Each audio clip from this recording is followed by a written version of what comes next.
shadows hide you. I am listening. Our paths converge.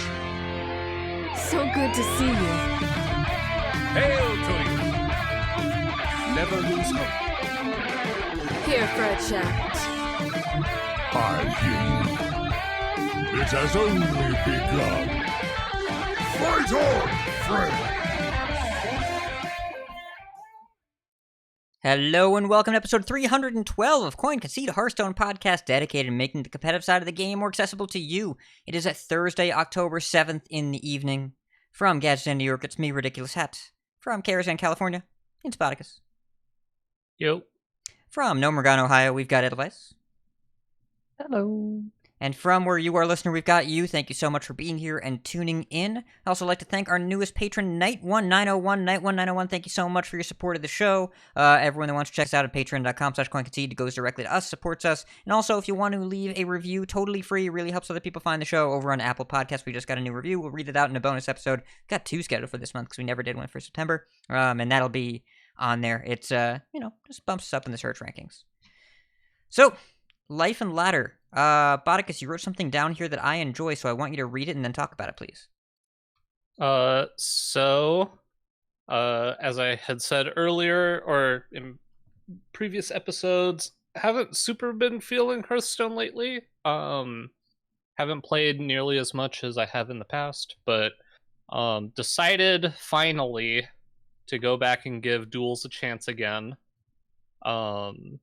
despite the changes. And first game I queued up Hunter, and there is a treasure you can get as the first treasure that is whenever you play a Discover card in a turn, give all your minions +1/+1.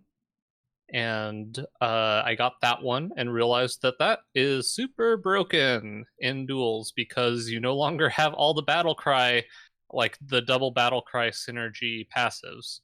So it's a little bit games are a little bit slower, and you can get on board a lot better with death rattle stuff. So I did one run and I got 10 wins with it, and I was like, you know what, I'll queue up again, and queued up another Hunter game, and then I got 12 wins with that one. And then I queued up another run, and then it was Hunter again, and I got another 12 wins. And then queued up a third one, did not have the choice of Hunter again. One of those 12 wins, by the way, was it was both of them had the Discover as the first passive. One of them had Meek Mastery as one of the passives, and I got Meek Mastery plus the 3-mana 3/3 that duplicates itself. But with Meek Mastery, it's a 2-mana 4/4 that makes a copy of itself. And multiple games, I just coined it out on the first turn, and they didn't kill one. And then every time I discover it, just grows both of them, and they split into 4, and then fill up the board. And my opponents did not win when I coined that out on turn 1. Even if they killed one of them, they just would kill one. They would only be able to kill one every turn, and then they would split, and they kill one, and it split again. And so that was good. And then I did not get Hunter in the third one. I got Demon Hunter, and I had been messaging Enthrallmond with my progress, and I was like, I got to 10 wins, and I was like 10 and 1, and I was like, I queued up Demon Hunter. I think the second passive I didn't feel was very good, and I was like, and I'm regretting it. And then I got to 10 wins, and I said I'm still regretting it. And then I messaged him like an hour later saying I got to 12 wins, but I still regret it. So I had 3 12-win runs in a row in duels. One of them was with Demon Hunter, and honestly, still don't like Demon Hunter, even though I got 12 wins with it. I saw that achievement pop up. You got the Demon Hunter Duelist, and I'm like, he's back in duels and he's playing DH. I'm going to ask about this if he doesn't bring it up, but you brought it up before I could get to you. And then I finally broke the streak with a priest that only went 8 wins. But oh no. Yeah, so duels is definitely a lot different. I'm playing a bunch against a lot of different stuff, which I think was the goal of all the Battlecry nerfs. I definitely do not play against that nearly as much as I used to in the past, and when I do, it's a lot slower. Yeah, I guess this was good. I'm playing against like elemental mages now more often. I played against a trap hunter at like 10 wins or something. It was, yeah, playing against people are definitely experimenting more, and I'm up to like 8200 heroic rating or something. So I don't have a not bad metric for comparison, but that seems good. Yeah, I think it's okay. A lot of like the lists that I copy, I think everybody's like in the mid 7Ks, or a lot of them. There's a website I use, by the way, if you're looking to get into duels. I highly recommend just going. If you're not a deck builder, or like you want to try weird stuff like Enthralmon likes to do, then I go to hearthstone-decks.net, and there's a whole duel section, and it just basically compiles anytime somebody posts like a Twitter post where they got 12 wins, it'll show like their starting list, what hero powers they did, and what passives they chose to get there. And so I recommend that. I just copy all of their lists. I go through, like, some of them don't look great to me, so I'll like go through and kind of filter based on what I kind of think is good and not. But yeah, that's kind of what I've been doing. Oh, I think the reason why I was upset about the Demon Hunter run is because it offered me 3 Battlecry passives for my second passive, which is supposed to be the stronger passive, and my deck had 3 minions in it when it offered me 2 Battlecry passives. So I took double Battlecries, but it turns out double Battlecries is pretty good with the one that recasts all of your fell spells. Jace. That's the double Jace. Yeah, Jace killed a lot of people, and I had 2 Jaces in my deck, so the double Jace. That's. I think I had 2 Jaces and 4 or 5 I-beams. 4 or 5 I-beams in my deck. Sounds like it was difficult to kill you. Yes, I gained a lot of life. I believe you. Well, glad you're enjoying the duels life. And yeah, Neon31 is the person that runs that site, hearthstone-decks.net. It's the best site I've found for duels decks and wild decks. It's where I go for those 2 things. Tons of wild decks, tons of duels decks. The standard stuff you can get in a lot of different places. But if you're looking for curated collections of duels and wild, you don't really get better than Neon site. So definitely recommended. Edelweiss, you've had a different play engagement pattern lately. Tell us what you were legally allowed to say about your past week in Hearthstone. Yeah, I've been blinking a lot. I have been enjoying the new game mode. New game that's coming up soon. It's a good time. But outside of that, I have been playing a lot of Diablo 2 Resurrected. I do my dailies most of the time for Hearthstone. I think that's about as much as I've done in terms of standard. Usually play like whatever I have to for the quest or quest mage, because that's the deck that I still enjoy right now. And yeah, I just haven't really felt motivated to play that much standard. I'm figuring that once the new game comes out, I may sort of try to position myself as like that being at least one of my main ways to play, because I think I'm pretty good at it. We'll see how that continues as other people figure out what they're doing. But so far, I feel like I have a pretty good handle on the game compared to other folks. So I'll probably do some kind of balance of whenever new changes happen to standard, I'll focus on standard, and then when standard's feeling kind of meh, I'll switch over to mercenaries. I think that's probably going to be my balance, and it kind of feels great to be able to do that, because Battlegrounds is fun, but I'm not as good at it because there's kind of There's sometimes a bit of an APM element, which is not my forte.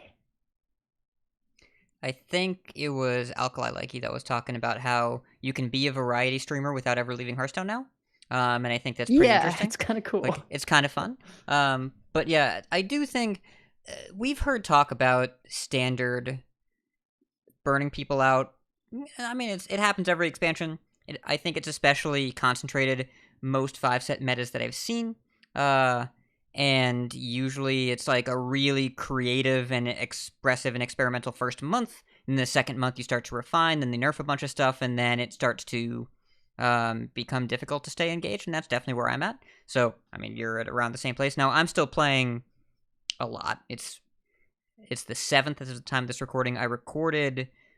on my PC, I have 75 games, and I traveled for a weekend. So I am guessing I'm north of 100, somewhere in that range.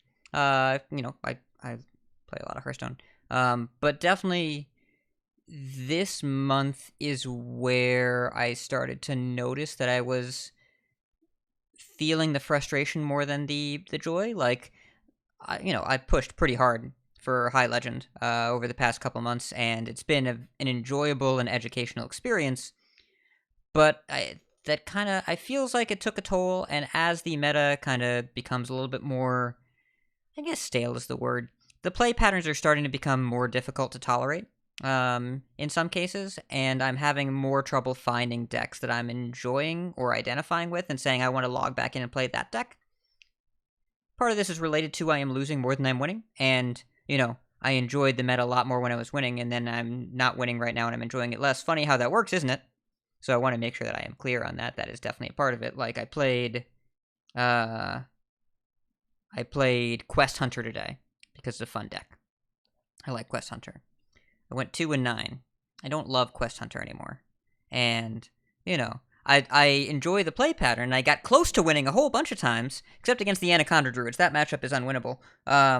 But I don't know. Like, I want to like it, and then, Taunt Druid is the deck I've been pushing the past, month and a half, and it's still good, but there are people that are really prepared for it now, and it's unpleasant to deal with. And Handlock was the best deck for me today. I got to Legend yesterday with Face Hunter, and it's good. The High Legend experience has been difficult to have a lot of tolerance for Rogue, because good Rogue players feel like they can do whatever they want, and they just win every matchup. And getting blown up by Wand Thief Discovers feels really unpleasant. But also, if you don't kill them by turn 7 or 8, the game's just kind of over. And I know how difficult that deck is to play, and I played a bunch of it as well yesterday during my tilt swapping, and I did not win most of the games I was playing with it. But playing against it is just an experience that I think has an expiration date, and I'm starting to push up against mine. So I'm thinking about how to adjust my game count going forward. I imagine that next week there will be a pretty significant time investment into Mercs. Can't say for sure, but I can say that new game modes tend to be something that I play when they come out, and I would be surprised if this was too much different. So, I don't know. It's kind of where we are, right? We're 2 months in. Mini sets delayed. What's next? Well, what's next in this show is the news. Gadgets and Gazette always gets the scoop.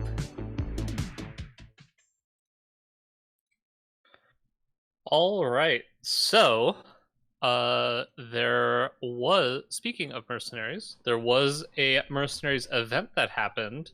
The people who were invited to the event are allowed to say they were there, but that's about it.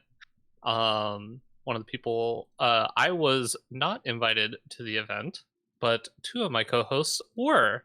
So, Hat and Edel, what are you allowed to say about the event that you got to participate in? I think Edel basically already said too much. So okay. I posted a tweet. I think it was pretty vague. I posted a tweet that said, I got to play Mercs today. I can't share much, but I can share that I would like to play more Mercs.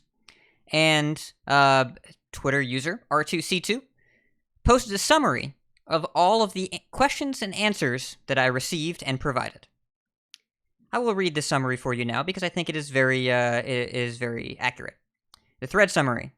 I liked it. How much? I liked it. Thoughts on this feature? I have thoughts. Do you want to play more? I liked it. Do you want to play a lot? I liked it. Do you want to spend money? I liked it. This concludes my press conference. That was the summary of the answers that I gave. Feel free to check out my Twitter if you want me to say I liked it and am excited to play more in a bunch of different ways and a bunch of different replies.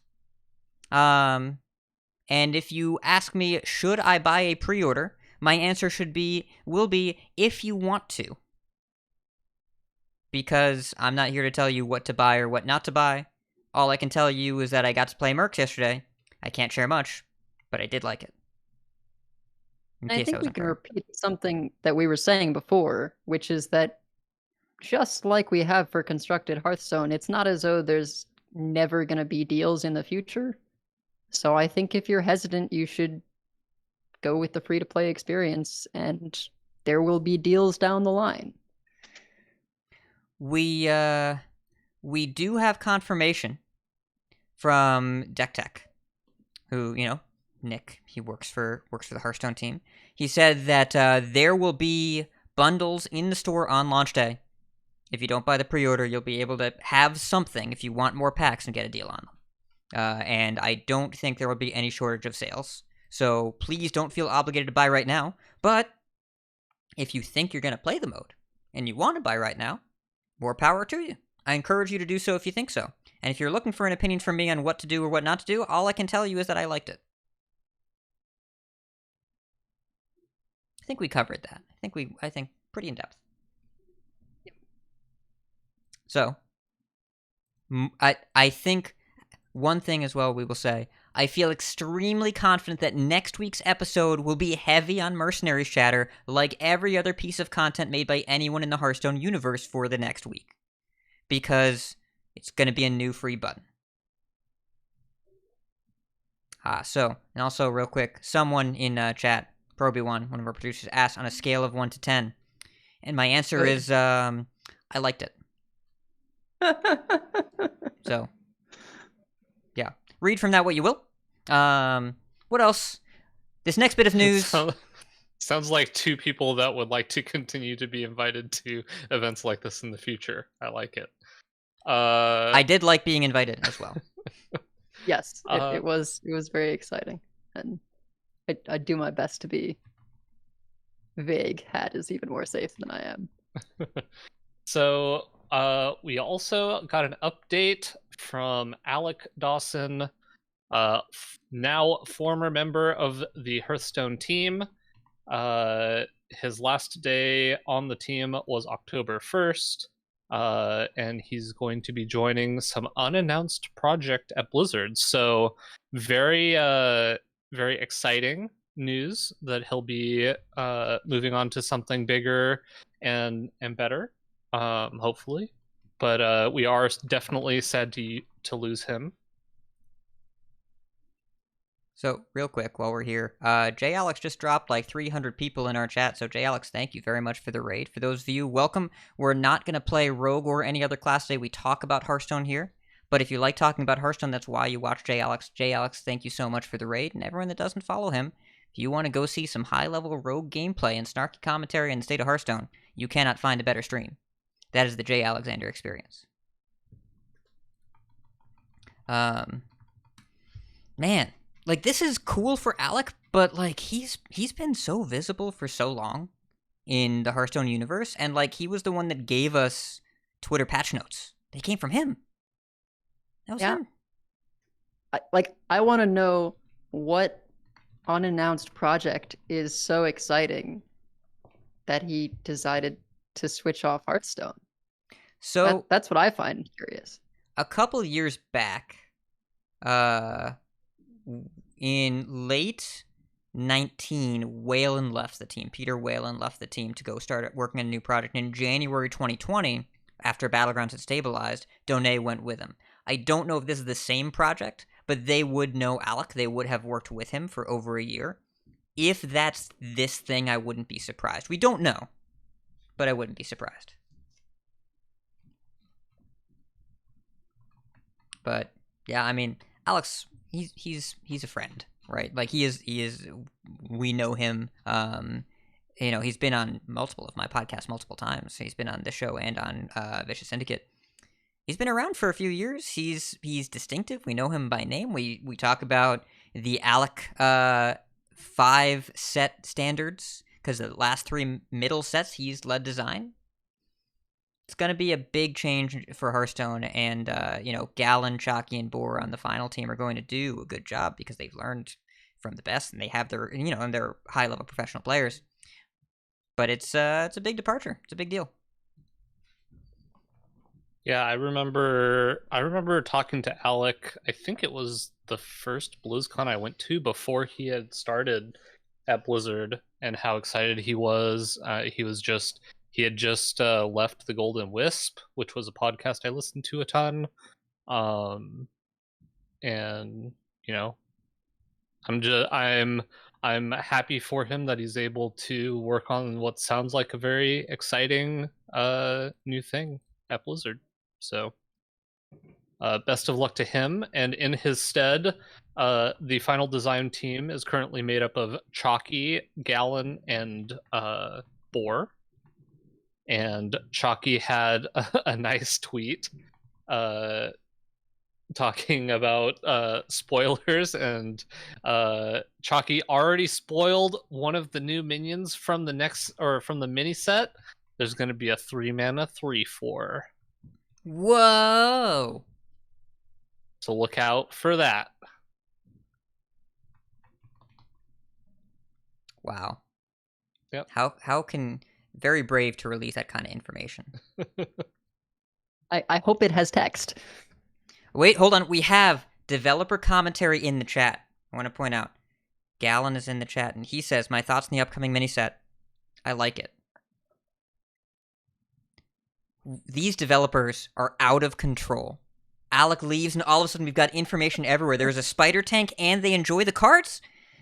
We're gonna have to get used to this new environment. Now, Spider Tank is a mech type. We just know it's a 3-mana 3/4. Right. Don't Sorry go for making assumptions here. Sorry for assuming. I'm sorry.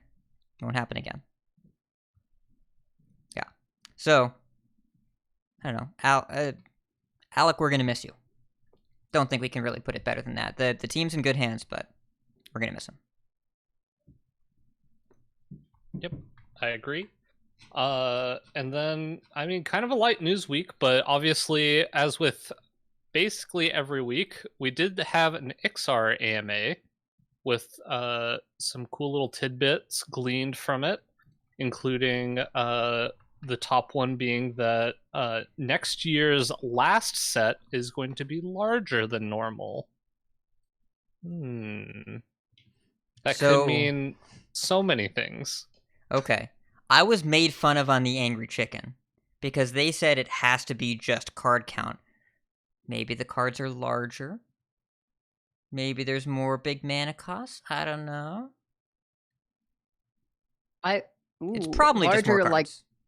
Like split cards? I don't know. Well, that would just be choose one, though. Every time we have expected something from this team, they have done some crazy crap. I don't know where they're going and how creative they're getting. Maybe it means average mana cost. Maybe they're doing what they did with DoD and adding 5 cards with Galakrons. They were pretty impactful, and that was a larger set than usual. I don't know. Maybe all the legendaries will sit in the board like Tenwu and Raz. They're a little big, like they're large. Maybe my first thought was another class edition, but it does seem like that would be too soon. But they could. Also, it would be weird to add it in a last set, right? Would it? I don't know. Well, because then you have to make up for. No, because then a bunch of people are going to lose cards. Yeah. I don't know. Maybe you're right. Well, so they did. I like Hat's mindset though. I'm thinking full out of the art. box seems the way to go. Full art cards. Well, that would be sick. Larger just go totally art than normal. Cosmetic. That would be amazing. It still has, oh man, just like the Magic full art cards. It still has the text on there, but it's like overlaid with the artwork. Oh, that would. Can you imagine full art diamond cards, just like the big animation? there are a lot of ways for larger to be interpreted. Most likely it means more cards. Probably. But we don't know. We don't know. It's we've got what? But this is a year away. Year plus. Who knows? Who knows what's gonna happen? I'm curious. I like thinking outside the box, though. It's a good call. Thank you. I'm gonna tell the Angry Chicken host that you all were very supportive. it could be all of those things, though. Maybe it's all of the things. One of the next major topics is that generally, he says, when they make changes to cards, it's mostly due to perception, and they really only consider something truly imbalanced if win rates are exceeding 54 to 55%, which happens on average less than once per set. So I think we kind of knew this. They've said it like time, a whole bunch of times. Yeah. But they kind of have to keep saying it because people get the wrong impression a lot, I feel like. I think the idea of how balance is handled is something that depends on what a person likes to play and what is good in the meta at that given moment. That defines how they look at how balancing is done.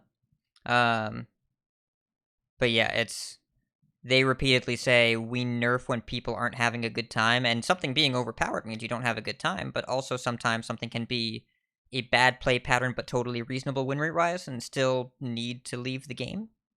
Turtle Mage and Stealer were both below 50% dex, but they needed to not be in Hearthstone. So, yeah. Interesting note about a card they never nerfed, though. Well, they nerfed once, but...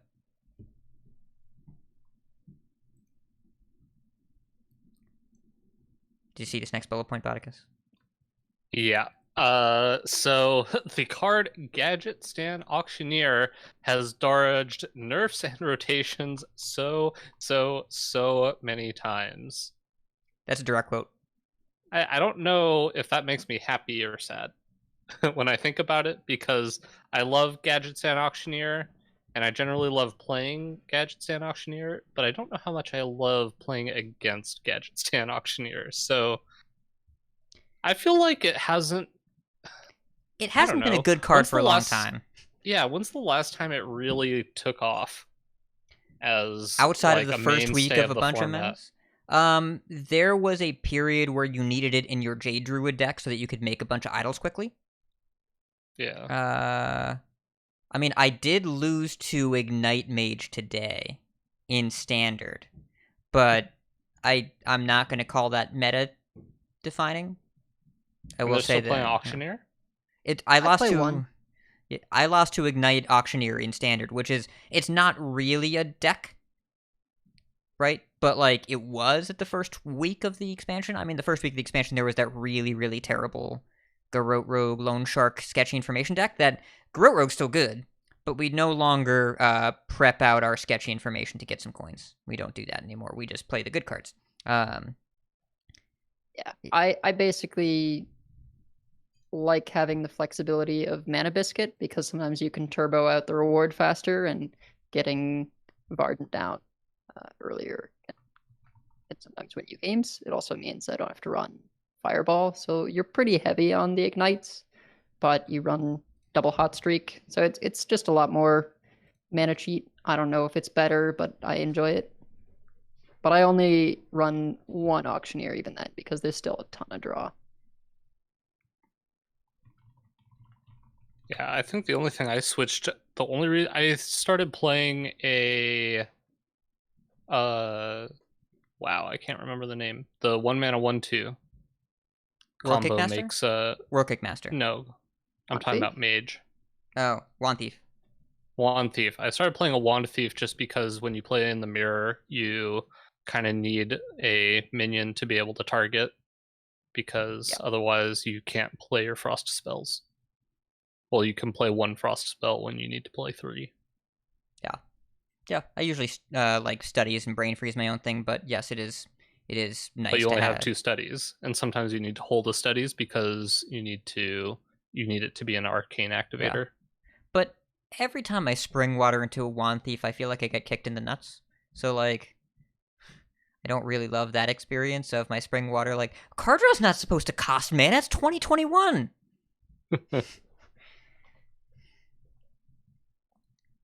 And I'm memeing. That's a meme. I'm joking. yes. I think the card draw usually costs mana. Maybe it should cost a little bit more, but I'm joking. Please I do mean, not. even please if do not it cancel draws, me. even if it draws a minion, it's just Arcane Intellect. Which It's you still fine. play in that deck? I guess we do. It's way worse, but still fine. Yeah. And then this next bullet point is highlighted in purple. And for those of you who are not aware of how our show notes work, purple means that Hat reads it. So Hat, why don't you take over the next part? Got a of this quote AMA? here. Got a quote here. This is a combination of 2 Iksar tweets about representation in Hearthstone. I thought it was cool, so I'm going to read it. Our intention, especially the last few years, has been to try and create a more diverse set of characters. You can see that through gender, age, and human race diversity in characters we've created over the last couple of years. Starting experience is something we're looking at in the near future. I think it's less likely we'll update the art of a character to be a different race, but I like the idea of looking for existing cards of a more diverse group to represent the early experience. That's cool. You know, you can look at some of the characters that Hearthstone makes that they put front and center. Bartender Bob, Cariel Rome, Varden Dongrass. There are a lot of different characters that are in Hearthstone, and they're not just dudes, and I think that's cool.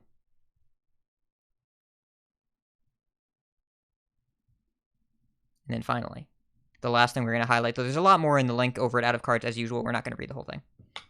Yeah. So lastly, after Mercenaries has been released, we should expect some system updates like progression, more cosmetics, and potential improvements to gameplay for Battlegrounds. Yes, please.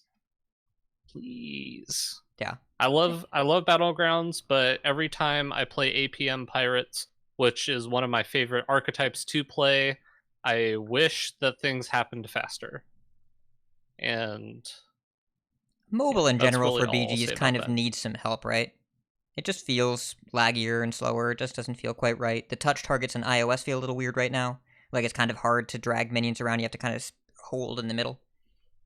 Oh man, so for the wedding I was at this last weekend, the guy that I was a groomsman for, I know plays a bit of Hearthstone, and he wanted me to coach him on some Battlegrounds and help him get better while we were getting ready for the wedding.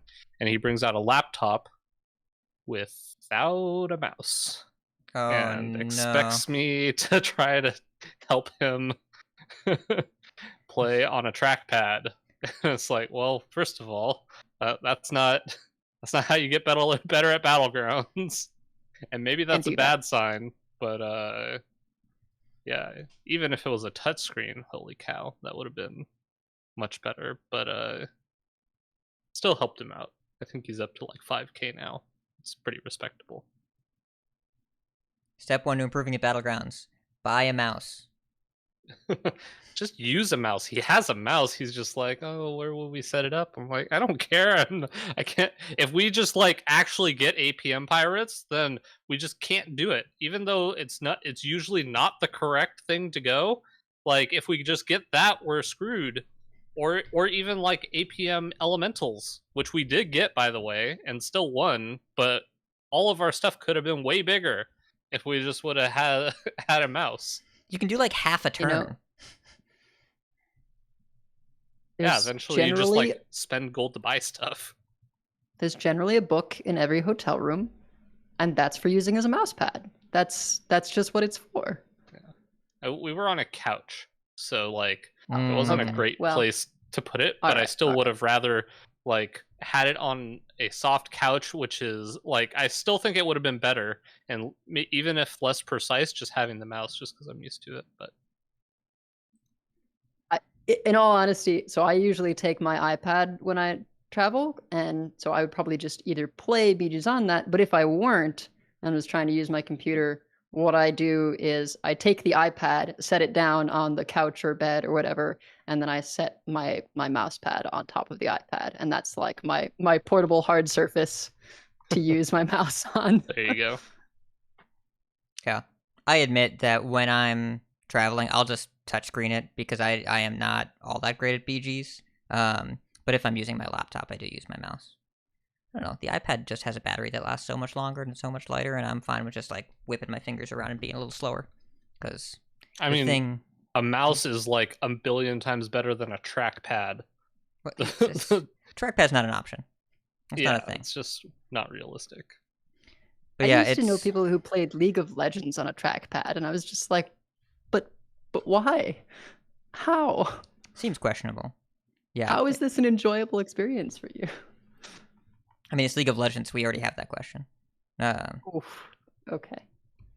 I understand there are a lot of people that play that game, but also every single person I know that says they like League, after they're done playing it for any given moment, they don't like League in that moment.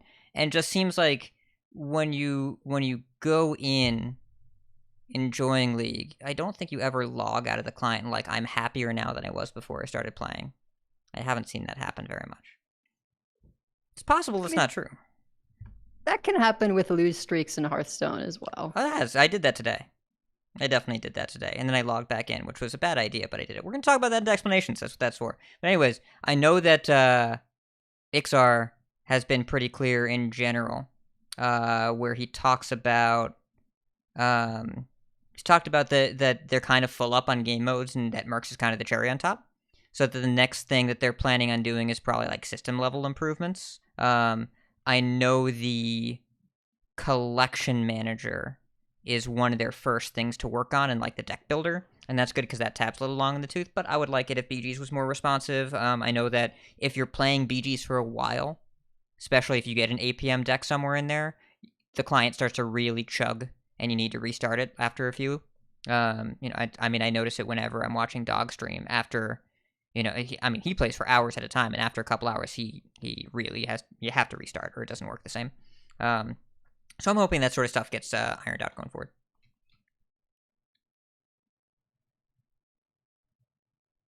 And that's kind of it for news, right? Yeah. But before we can get into the teased Decksplanations, let's talk a little bit about tournaments, huh? Okay. It's the grand tournament!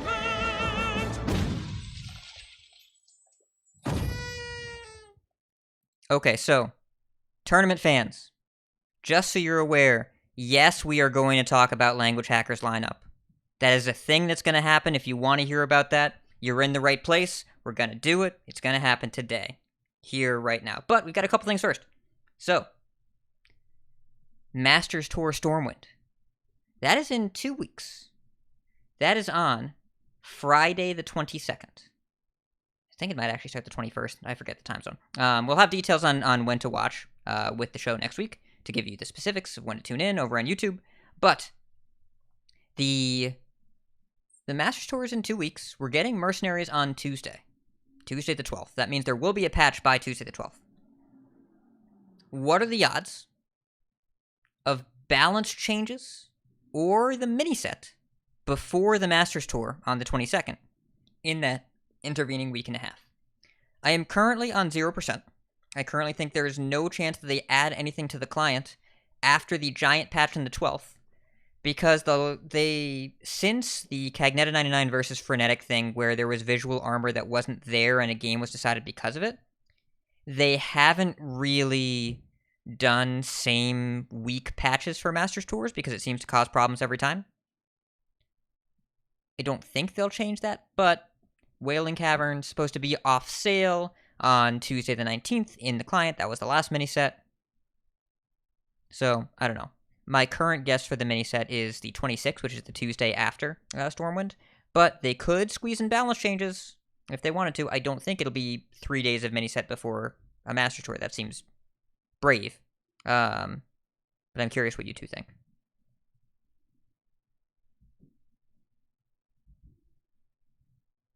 I think it's always going to be best to stay on the safe side to avoid any sort of bugs like that. Like, you really don't want, a visual bug or, visual bug is the minimum that you don't want to have.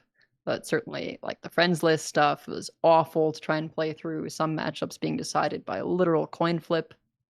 I think whatever they can do to keep things stable, I'm on board with. Yeah.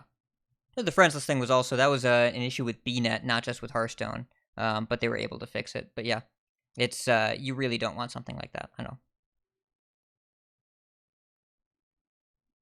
I'm going to wait to hear what Bodicus thinks.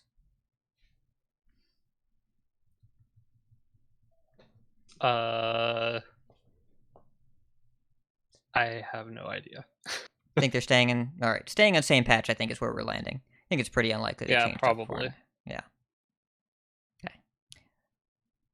Just wanted to throw it out there. I think that I'd be surprised if they did stuff, but I don't know. Other news: Thijs got relegated. Sad time. He posted a tweet longer about it, as is tradition.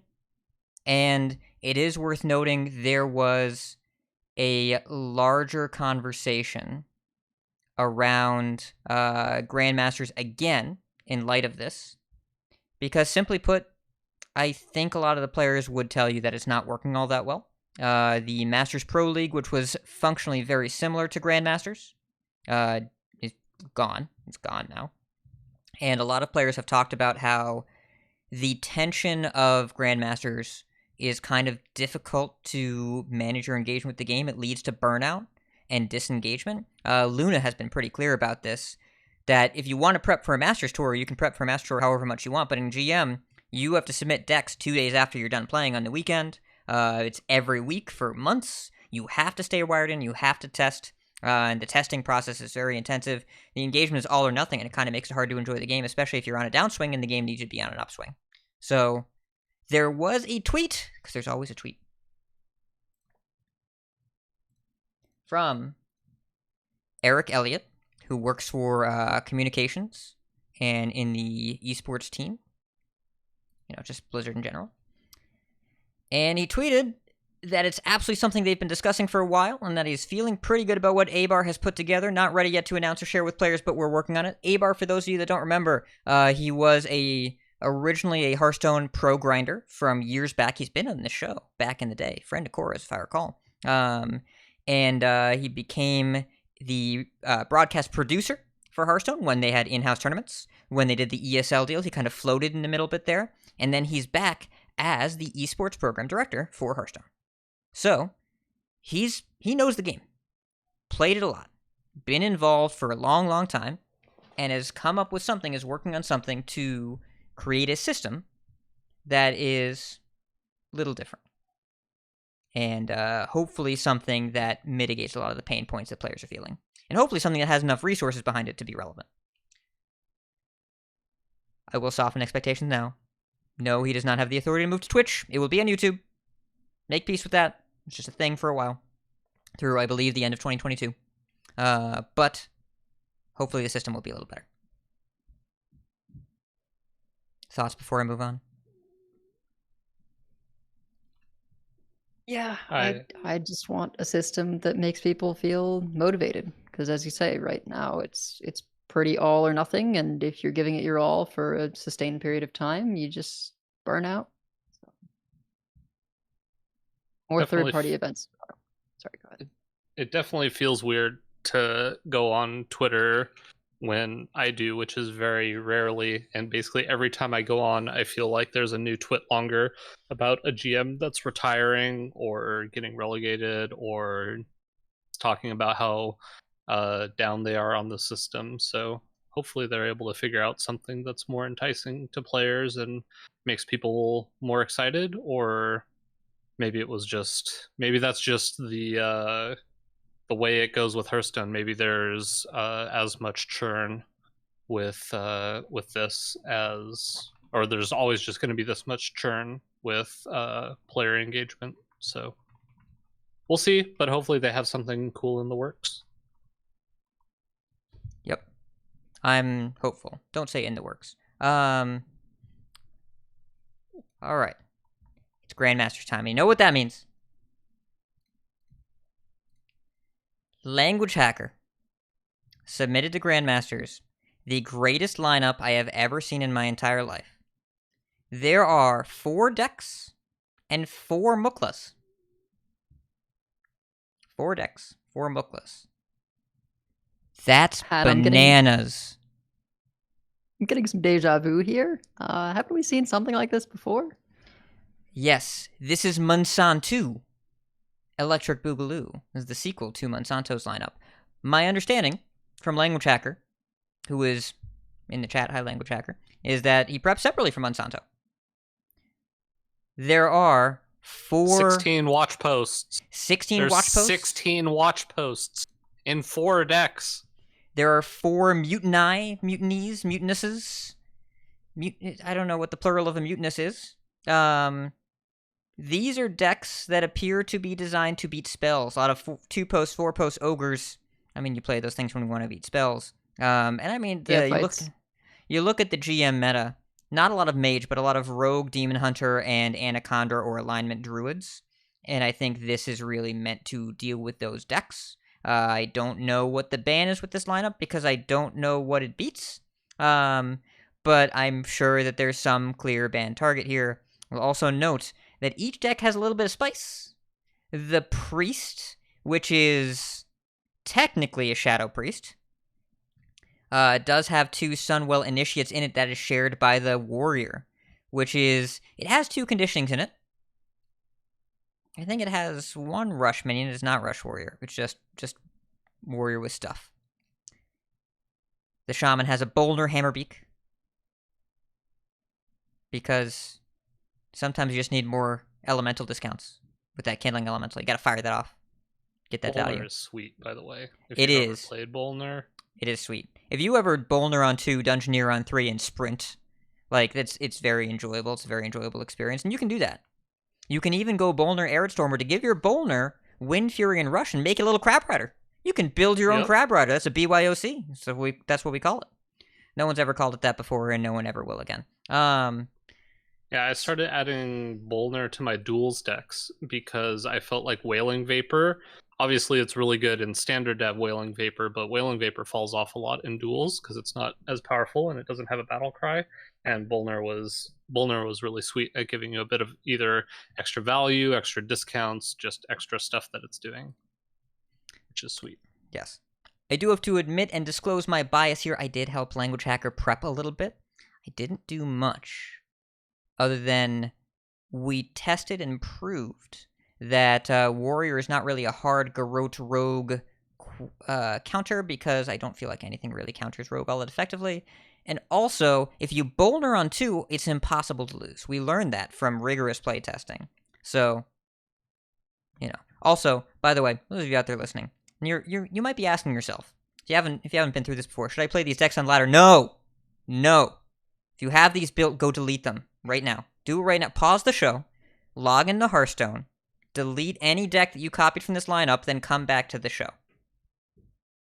We'll yeah, wait if you want to know what the ban is for this lineup, I'm going to guess if we scroll down in our show notes to tier 1 decks on the versus power rankings, any of those is probably a ban for this lineup. You just pick one, anything that plays a bunch of minions and not a lot of spells. I'm guessing that's pretty good against this lineup. So, but we had, like, it's enjoyable. I hope he wins. Fled, who is his first week opponent, does not have Slow Demon Hunter, or does not have Lifesteal Demon Hunter. Does have Anaconda. The hope here, I think, is for this lineup to not let that Anaconda through, because if it gets through, then I don't know what our game plan is, but we'll see what happens. Also, I would like to shout out Ensinosuke from the chat, because they have good advice as well. If you play the Shaman on 2 and it lives for 4 to 6 turns, please contact a medical professional. So, otherwise in Grandmasters, you look at the lineups. Rogues, Demon Hunters, and Warlocks are very plentiful. A decent number of Druids as well. There's a pretty wide variety. There are some Paladins here, some Hunters there. Definitely got the vibe that players weren't sure what 4 decks to bring. You can build about 2 or 3 decks pretty consistently and feel good about them, but the 4th deck is a real big problem. And it's kind of a tough environment to bring Mage, not just because of folks like our buddy Language Hacker here with the posts and the Mancers, but also because a lot of the other decks really aren't what Mage wants to see. And Rogue in particular, you especially at the GM level, you kind of can't consistently beat Rogue with Mage, and you don't really want to get glided here either. So there's a pretty wide variety here, but also I just get the vibe that like prepping for this particular weekend was really, really difficult. It's really challenging. So curious to see what happens in playoffs this weekend. We'll punch our tickets for the second round of World's Contenders. As far as qualifiers go, the top 3 decks this past week in Conquest: Libram Paladin, Secret Paladin, Hand Buff Paladin. Those were the top 3. For those keeping track at home, those are all from the same class. The 3 best decks are all Paladin decks, so you should probably consider playing Paladin in your qualifier. Now, outside of Paladin, because you can't play all 3 of those, Weapon Rogue actually performed reasonably well. Face Hunter was decent. Quest Rogue was pretty decent. The most banned decks by a large margin were OTK, DH, and Garrote Rogue. The winners were all over the place. Every class had at least 1 win. Even a Shadow Priest. And usually when I look at the winners for any given week, there's kind of a big concentration of decks that everybody is playing. That didn't really happen this week. There was a pretty decent variety.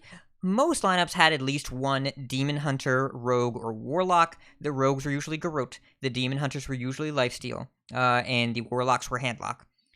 But since the most banned decks were DH and Rogue, quite often you ended up with lineups that were either attempting to beat the other one or attempting to do something else, and so the variety was definitely up there. Libram Paladin, Quest Shaman, and Handlock as a lineup did really well. The most popular lineup was Lifesteal, Demon Hunter, Garrote Rogue, and Handlock. It was pretty solid even though everyone had a plan for it.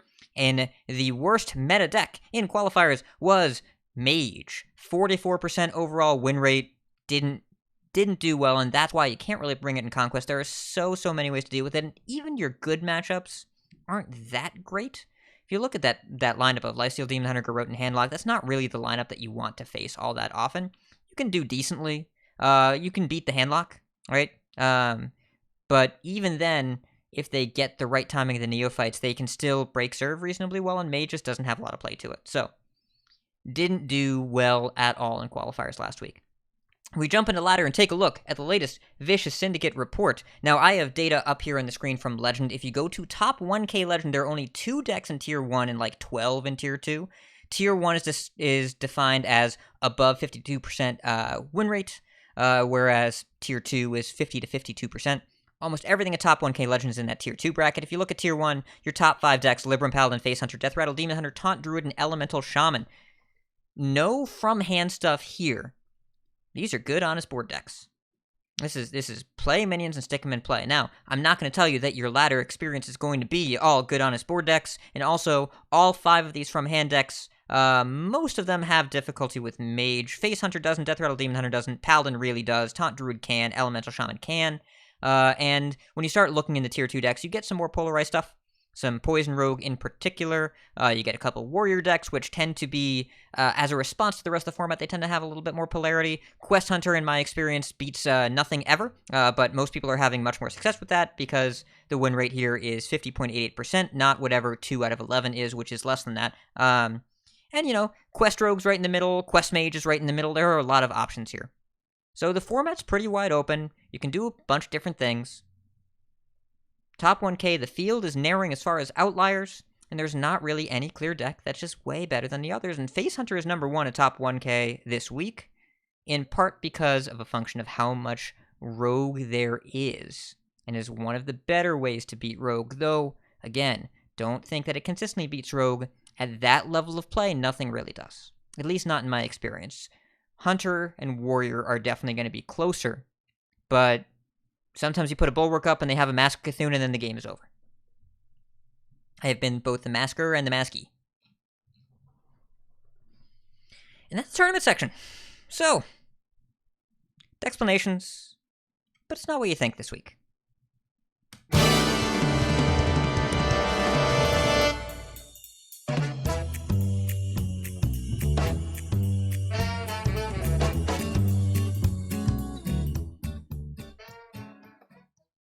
So, surprise, this is once again purple text. But today's Decksplanations, we didn't really want to go in on a particular deck again. I think because most of the decks that are good right now have been around a while, And so we've probably already talked about them at some point. Yes, they're maybe a little different now, like Libram Paladin, Face Hunter is probably still the same, actually. Yeah, there just didn't seem to be something good to zero in on. So we actually are talking about how to keep a healthy engagement with the game. So Hat, why don't you kick us off? So I will kick you off here. This is Purple Text because, you know, this episode is Hat talks about stuff and the co-hosts agree with him most of the time, sometimes, occasionally. But also, I think you two have found ways to meter your engagement over the course of this expansion pretty effectively. Well, Edelweiss, I don't know if your metering was all that effective the first 2 weeks of the expansion because I don't remember you sleeping. But, you know, Bodicus, you've always been good at this sort of thing. We're 2 months in to this expansion. We have no mini-set. I've been trying really, really hard to... I want to listen to people that are not having a great time. And I want to listen to people and not be dismissive. People with concerns about how cards are being designed. But also it's important to recognize that halfway through an expansion cycle, complaints about card design become more frequent. And part of that is because we have more experience with them. Part of them is because we become more used to the play patterns. And part of it is because change, fun, good... Same, less fun, less good. I'm not going to blame this on the pace of nerfs and content release. I think that's great. The game is a little older, whatever. Just when things stay the same for a while, it becomes less engaging. And something that I have personally noticed is that I'm starting to feel the burnout on constructed, even though I keep pressing play. You know, part of this, like, obviously we've got stuff on our minds. Obviously we've got stuff that we want to talk about. Obviously we're very excited for the new mode coming in next week. But I think Standard is still fine. You look at the report, the Syndicate report, it is balanced. There's a lot of different varieties of play. There's something in every class, even like Priest, you can... Shadow Priest might even be tier 2, just people aren't playing it. You can play whatever you want right now. I think finding longer games is going to be difficult, but not impossible. I've gotten to Fatigue a bunch of times. I've gotten to turn 14, 15 a bunch of times, but I wouldn't say it's a regular experience, but it happens in Standard. This is not... the section where we try and convince you that Standard is good or not good. This is the section where I tell you, I keep pressing play, but I'm enjoying the games less. That's what I'm saying. That's what's going on. And I think that's pretty normal. We've all experienced various stages of burnout. And at this point, if I were to vocalize a thing that I'm tired of, the Garrote Rogue experience of all of my stuff randomly dies when they draw up Rain Freeze, Coin, Prize Plunder, or Shadow Step. And also sometimes they draw 3 to 4 cards that turn, or way more, and I don't really enjoy that experience. It feels like that there's not really much I can do there. Though when I go back and watch the replays, I say, how on earth did they win from this position? Because it's a very difficult deck to play. But it's not as much fun to just need to win by turn 8 despite all that opposition, and otherwise I just die from 30. But I was a lot more okay with that a month ago. So, I noticed what I was doing is sitting at my computer, not sure what to do, or maybe I have stuff that I need to do that I haven't gotten to yet. Instead, wander over to the client, click play. Kept happening. Happened a lot. Like I said, my record this season is 32-42. And, you know, those of you that have been listening to the show, you'll recognize I was pushing pretty hard in Legend the past couple months. I cratered at the end of last season. I definitely ended outside of top 200, even though a week before I was 47, I think, something like that, some top 50 rank, whatever. It happens, not that many games. And, you know, I'm 11x. I think the 11x climb is just as hard, if not harder than the 10x climb, but also it's faster because you gain more stars. But I didn't find my footing with anything. Didn't really figure out what to do. I eventually landed on Face Hunter. That was good enough for Diamond 5 to Legend. In Diamond 10 climb, I was playing Lifesteal Demon Hunter. Today, I lost most of my ranks playing Quest Hunter. I gained back most of them playing Handlock. I kind of treaded water with Taunt Druid. But nothing was really working. It felt like I was just one card off here and there, and I started hearing myself complain about variance and luck, and I can't believe they have it, and when will I win a game in my head? And I'm like, you know what? This isn't where I want to be. This isn't what I want to do. This isn't where I want to be. Why is this happening? So, I'm telling you, my lovely co-hosts, and I'm telling you, lovely listeners, first for self-accountability, because I'm pressing the button because it's what I feel compelled to do without thinking about it. It's a mindless habit. But I don't feel like being in current standard at the moment And when I do, I feel more like I'm looking for wins and not for games.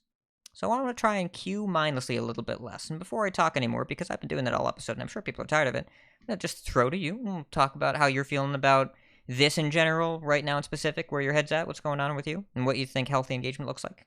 Whatever you want to do. We'll talk.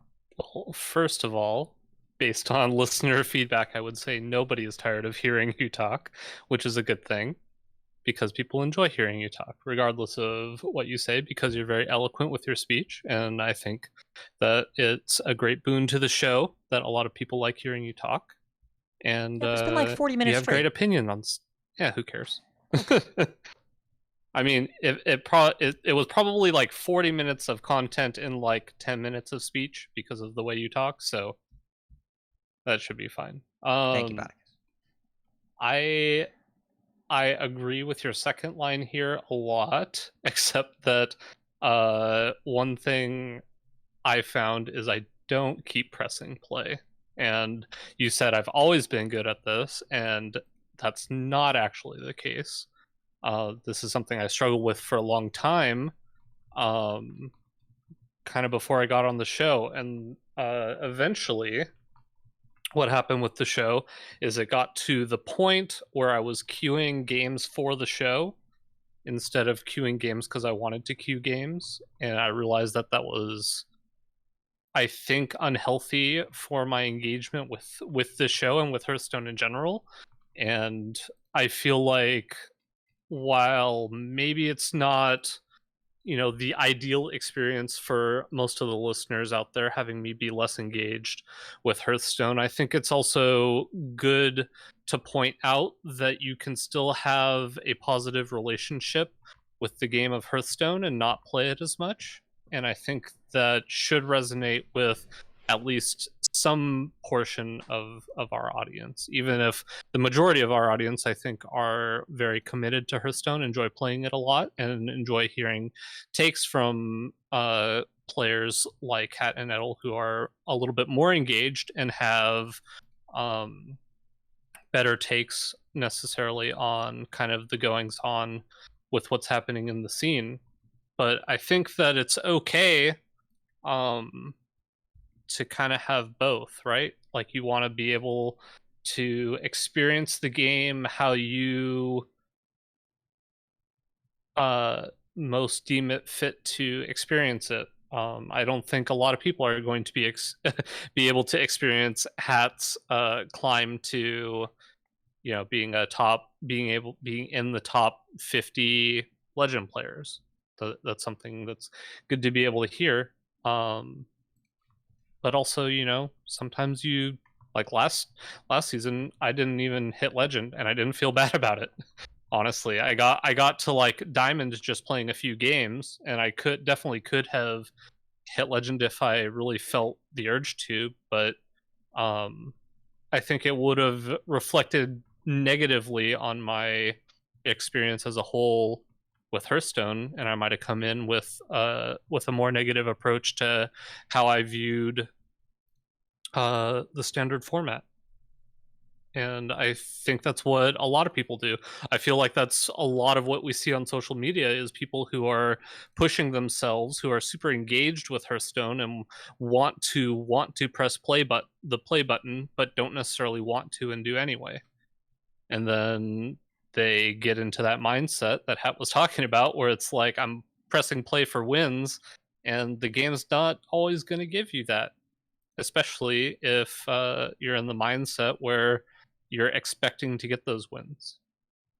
And if anything, I keep relating this to WoW Arenas, because it has a fairly similar feel to it, where there was a few sessions that me and my twos partner played where we were climbing, and like we had multiple sessions in a row where we were gaining ranks, and then we had one day session where we crashed. We absolutely just crashed like 200 points and couldn't seem to get wins, and it was very, very discouraging. but it was way more discouraging for him because he was in the mindset that we were this type of player, when in actuality we were at a high point and we went back down to a low point, and then literally in the next session we got back up, not as high as we were before, but into a decent spot. And I kind of was able to explain to him, like, hey, look, this is why I said we're at this point. We're not necessarily this type of this caliber of player yet. We still have to work up to being there, and we'll get there if we put in time, but we're also going to have these sessions, and we can't let sessions like this discourage us from our experience, because the experience of just playing games with somebody else is the enjoyable part of it. Winning or losing, obviously winning is more fun, but you have to take the wins with the losses, because otherwise the satisfaction, if you're only ever winning, is going to be declined. It's not going to feel as enjoyable when you hit a new milestone. So that was a whole lot of rambling about kind of my experience in both Hearthstone and just kind of competitive like semi-competitive gaming in general, but just trying to open up your mind to different viewpoints on your own situation and not think about it in a very linear portion, or if I'm playing a lot I should be winning more. That's not necessarily always going to be the case. Just really trying to take an outside perspective from your situation and realize what's actually going on, and it might help you be able to process your situation a little bit better. Your turn, Edelweiss. Yeah, I feel like I'm kind of somewhere in between. I definitely used to have the issue of I only played Hearthstone and would keep just jamming the button. And I would find that is when I would get most tilted. And tilt is something that I have worked on for quite a while, but particularly if I'm the only one in the house and I've just been jamming games, can't find a win with anything, particularly because I try and not always play meta decks, which of course you're going to lose more in those situations, but it still kind of adds up. It never feels good to lose a bunch, even if you know it's part of the process of deck development. And something happened during the start of the pandemic, which was that I started to play other games. I think it began with Sekiro and then Divinity, more recently Horizon Zero Dawn, and now Diablo 2 Resurrected, which came out when I was 7 years old, and I played that game a ton, even though it scared the crap out of me. I am really enjoying the nostalgia of playing it again. And I've sort of discovered that, like, hey, if I'm enjoying certain other games more than Hearthstone, I don't have to just jam Hearthstone. And in fact, people generally play more than one game. That's how most people engage with games, is they play a wide variety. So I still try and do my dailies because I don't want to be inefficient. And as I said earlier, when it comes to my streams, I haven't been recently, and I feel a little bad about that. That's sort of one of the areas where I do feel like I want to make sure I keep streaming consistently, and what I stream is generally Constructed Hearthstone. But I'll probably do a split of Constructed Hearthstone and Mercenaries to kind of keep from that burnout. And I actually think it's been kind of wonderful for streamers to be able to just play these different forms of Hearthstone and not feel like you're changing games in quite the same capacity as if you are literally switching to something else. Like, I streamed Diablo 2 Resurrected and had maybe 6 viewers or something.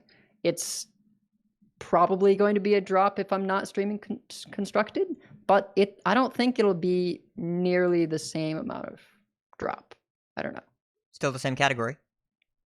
Yeah, and it's still the same category, so at least people won't have that initial barrier of like, oh, it's not Hearthstone, I'm not gonna catch this stream. So I've just been enjoying feeling like I have the option to play other games. But I do still feel weird sometimes. I'm captain of the Swiggle Gaming Hearthstone team, and it's been a shift for me to say, hey, if someone's prepping for something, I need to play so that I can be a decent prep partner.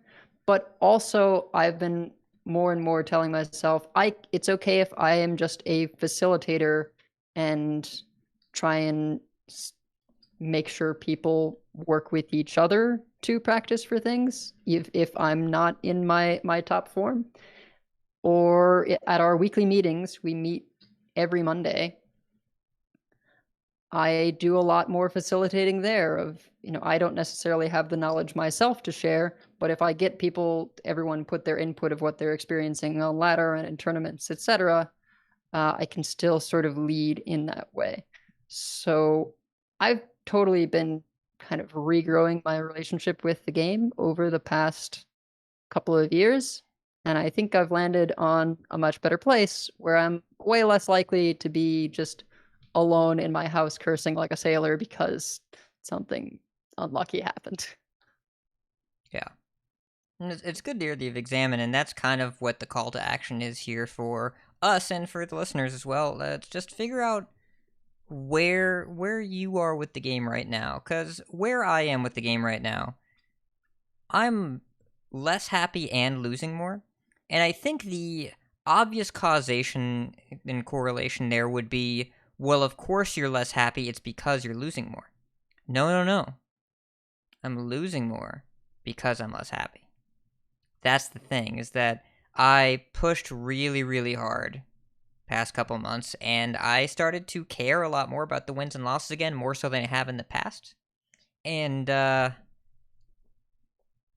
was still enjoying the games and really happy to be there and felt like I was learning a lot and thinking about my turns. Today, fire off the cards quickly. Can't believe I lost again. What did that Wand Thief discover? Oh, they just top decked the Barak Bane. All the excuses that I would give myself.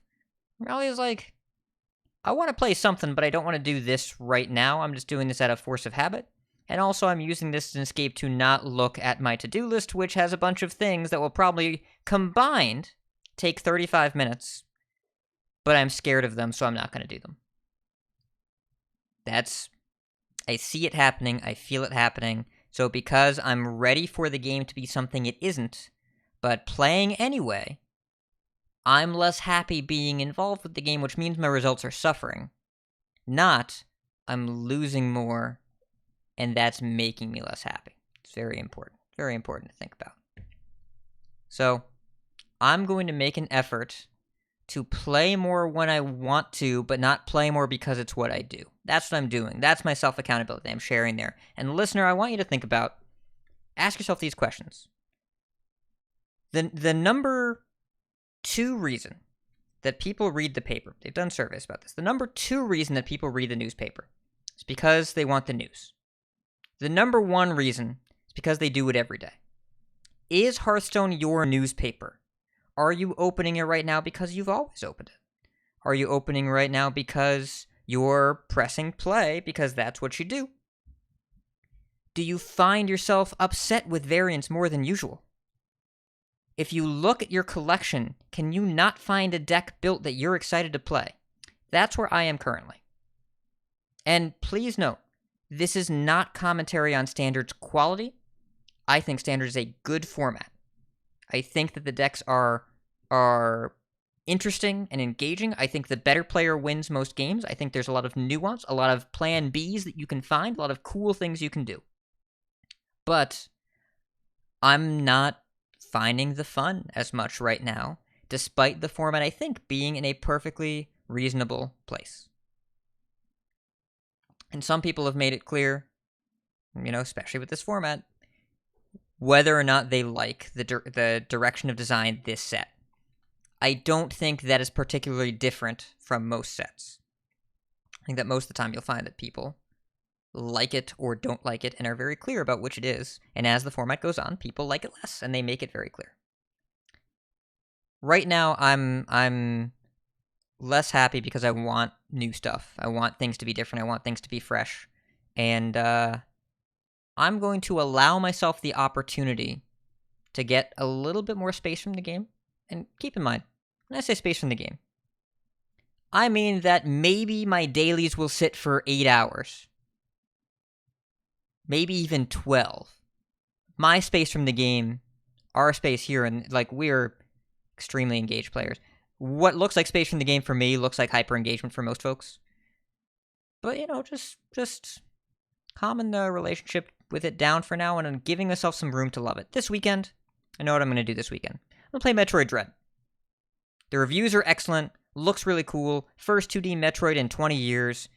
Supposed to be super fantastic. I'm going to play that this weekend. Alright, next Tuesday, I expect to spend some time in Mercs. I think that's going to happen. Am I still going to play Standard? Probably literally every day, if I had to guess, if I know myself. But not because I'm sitting at the computer and I don't want to switch tabs. That's not why I'm going to play Standard. I'm going to play Standard because I'm like, you know what, I feel like playing this deck in Standard right now.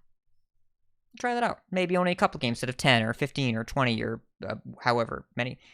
74 games on just this PC, not counting mobile, in 7 days despite being away for a weekend. That might be too much. That might be too many games. So, my goal here is to minimize frustration through mindless habits, keep my appreciation for the game fresh. And also, we'll be honest with you, listener, none of us wanted to force a Decksplanations this week. None of us wanted to put something together that felt like trying to give you strategic advice when we're finding it difficult to engage at the moment. Instead, we want to reflect on our own mental states.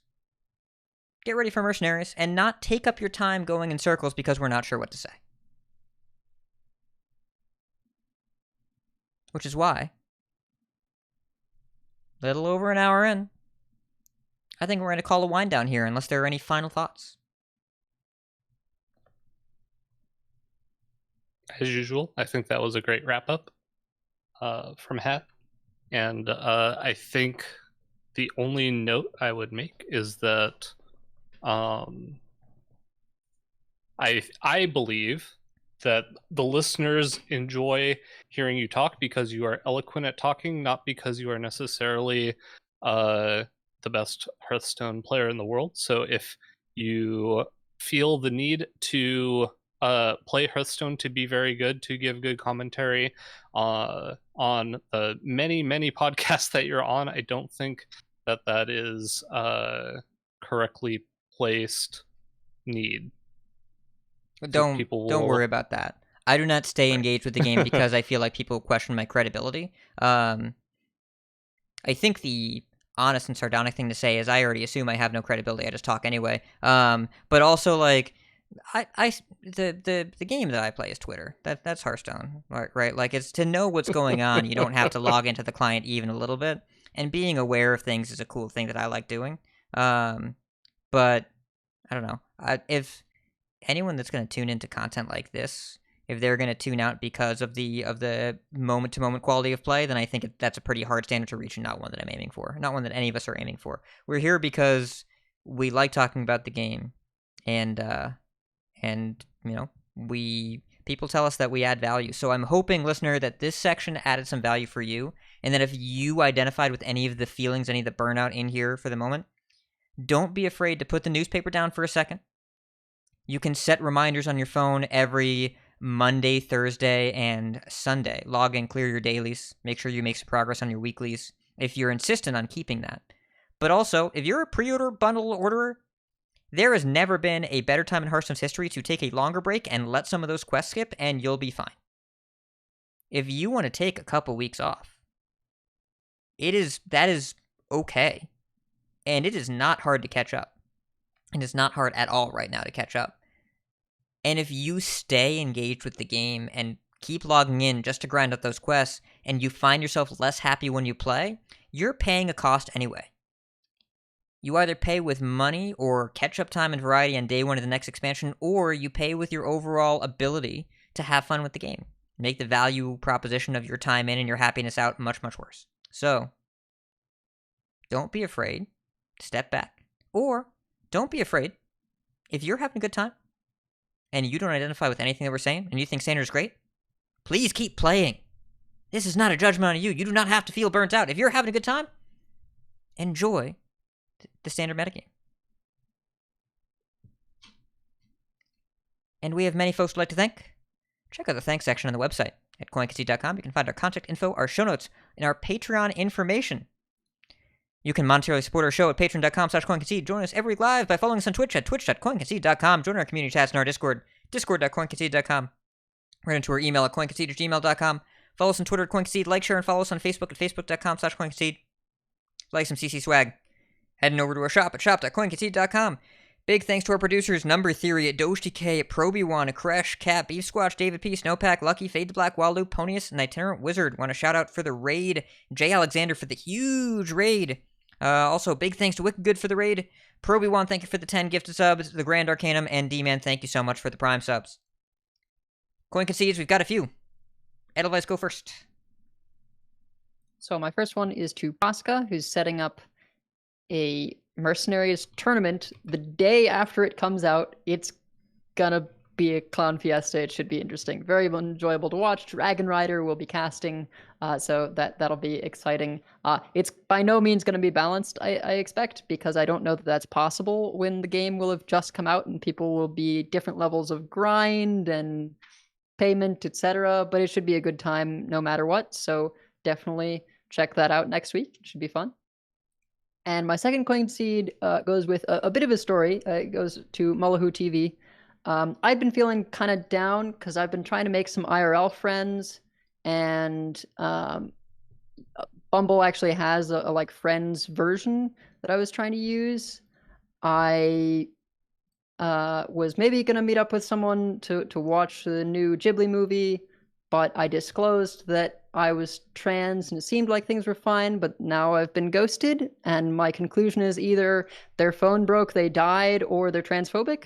So I was feeling kind of down, and Mullahu reached out to me while I was playing Diablo 2 Resurrected, and we just jammed a bunch, and it was super fun to get rushed through some of Nightmare and just like sort of relive playing Diablo 2 with a friend, which I haven't done in a very, very long time. So that was a really great experience for me when I needed it.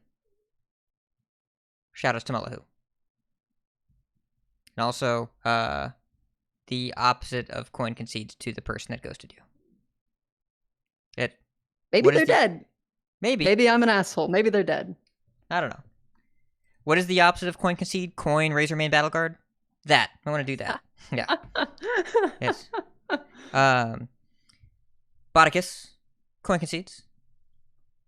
So, this is probably my most coin conceded to person in all of my episodes at Coin Concede. I'm once again going to coin concede to Enthralmond, who I keep messaging whenever I have any duels-related activity, mainly when I get 12 wins, and he's just a great person to chat back and forth with about duels, and he says he hasn't been playing as much, so he enjoys my little DMs about duels because he can still kind of stay engaged when he doesn't have as much time to be able to play. So it's been fun going back and forth with him about duels related activities. Yay. And also, he's on Squelch, and the Squelch podcast tonight is celebrating the recording of their 100th episode. 100. Damn. Congratulations, Squelch team. Also, I'll point out that the entire Decksplanations section can be summarized by the tagline to their show of Hearthstone is a game and games are meant to be fun. So if you want to hear that in fewer words, go listen to Squelch. Congratulations, Squelch. Well done. Coin Concedes. Blizzard, thanks for the invite to the Mercs thing. I liked it. Alec. I'm gonna miss you, buddy. Blister Guy. Why did I coin Concede to Blister? I wrote this down, and I knew that I had a reason for it, but I don't remember what the reason was, but I think he's great. I mean, why wouldn't you concede to Blister Guy? There was a Or coin Concede to specific Blister Guy? reason. This is turning into a general coin concede because I think he's one of our... Oh, because he hit 900 episodes today. That's right. That's why. Yeah, he records 3 episodes a week. That's so many episodes. He records 3 episodes a week, but I think that still means 6 years-ish?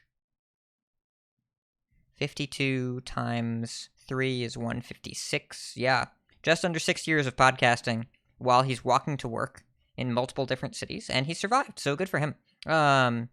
So yeah, congratulations on 900 Blister Guy. Jason and Amanda Jane, I went to their wedding this past weekend. Congratulations. And it's my mom's birthday tomorrow. Coin Concede to you, Mom. She's not going to hear this ever, but I'm putting it out in the universe. And that's going to be our show. So keep calm and don't be afraid to put down the newspaper. And if you see us on ladder, coin concede. Coin Concede. Coin Concede.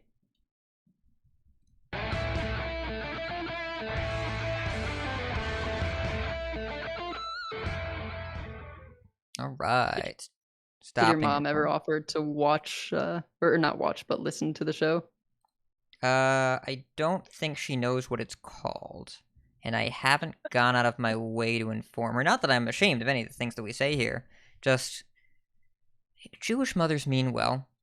But she would glom onto one detail that she heard in one show, and then bring it up every time she talked to me the next year, even though it has no bearing and whatever. It's like, there'd be someone I talk about in the intro, and she'd be like, "Oh, did you talk to that person?" It's like, "No, Mom, they were in the intro one time," and that'd be a recurring topic conversation. My Bless her sister offered when I joined the show to listen, and I was like, "No, you don't play. You really don't have to do that." Yeah. Yeah. There are people that I know in the real world that are like, "Oh, what's your show?" And I'm like, I try to evaluate how far down this rabbit hole I want to go. And there was one time I did bring the swag water bottle that Hearthstone sent me that says Hearthstone on the side. Someone did notice that. And they're like, "You have a bougie water bottle?" And I'm like, "Yeah, I'm kind of an influencer." And I threw up a little bit in my mouth saying it, but like, I don't know. They send me stuff and I tweet about their game. Like, is that how that goes? Oh, I don't Just have say the I talk about Hearthstone a video wallet game. anymore. What? It makes me so sad. I just say I talk about a popular video game. Yeah. Oh, yeah, and it's been an interesting time to talk about Blizzard video games, because people have opinions now. And I mean, I'm not saying they shouldn't have opinions, just like, the things that they know the company that make this game for in the real world are not things I super feel qualified to dive into. So I'm not an expert on geopolitics or, stability in the workplace, though obviously power to the employees, ABK should respond to demands, whatever. You get the idea. Yeah. Man, wait, is this the first show we've recorded since I lost my wallet? I think it is. Oops. What happened to your That was wallet? another thing that happened. Okay, so it was like a wallet this big instead of like this big, so it doesn't really fit in most pockets. And I've always been more of a pockets person rather than a purse person. A purse? So I think it fell out of my jacket. Doesn't work all that well. Yeah, continue. Yeah, I think it fell out of my jacket pocket after I went out for dinner. There were like 3 places it could have been that night. I drove to all of them and checked desperately, but I'm pretty sure someone picked it up. So, rip Hearthstone wallet. That's sad. It is sad. Yeah. I had to renew my driver's license anyway, but Well, sorry about your wallet. I had a picture of Rachel from when we were seniors in high school Aw. in there, which sucks to lose.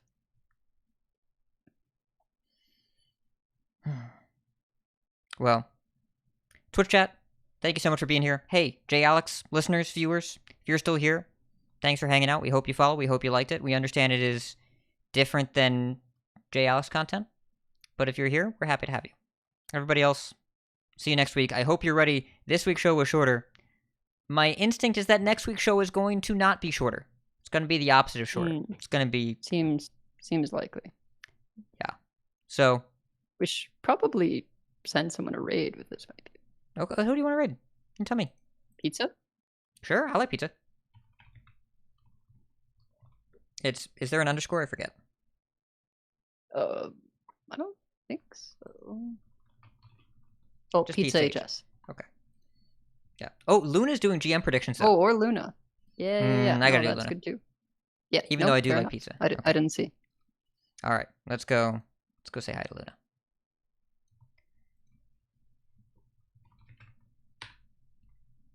Here we go. Hi, All right. everyone. See y'all over there.